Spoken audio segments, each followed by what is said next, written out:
kwa sababu tunajua ya kwamba miti yana faida mengi katika jamii.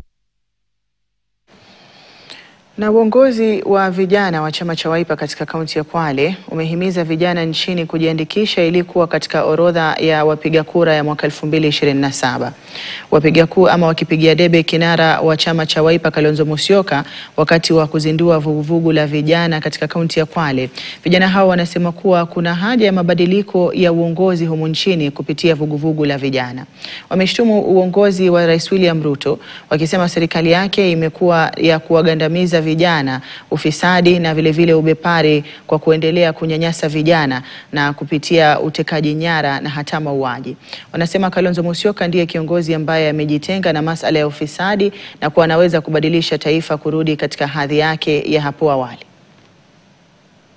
Wiper kwa Kenya, Kalonzo kwa Kenya, Muki kwa Kenya, fresh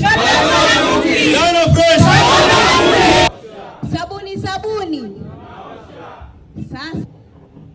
Asante. Langu la zaidi ni kuwasihi vijana katika hii Kwale County na Kenya nzima kwa ujumla. Katika zoezi hili linaloendelea la ukataji wa kura, vijana wajitokeze hasa kwa wingi, wachukue silaha ya kidemokrasia ambayo ni kadi ya kura ili kuhakikisha kwamba tunabadilisha uongozi katika nchi ya Kenya. Sisi vijana wa Kwale County tumetengwa sana kwa masuala ya uongozi. Na tumeamua kukuja pamoja tuanzishe hii movement kupitia uongozi wa Mheshimiwa Kalonzo Musyoka.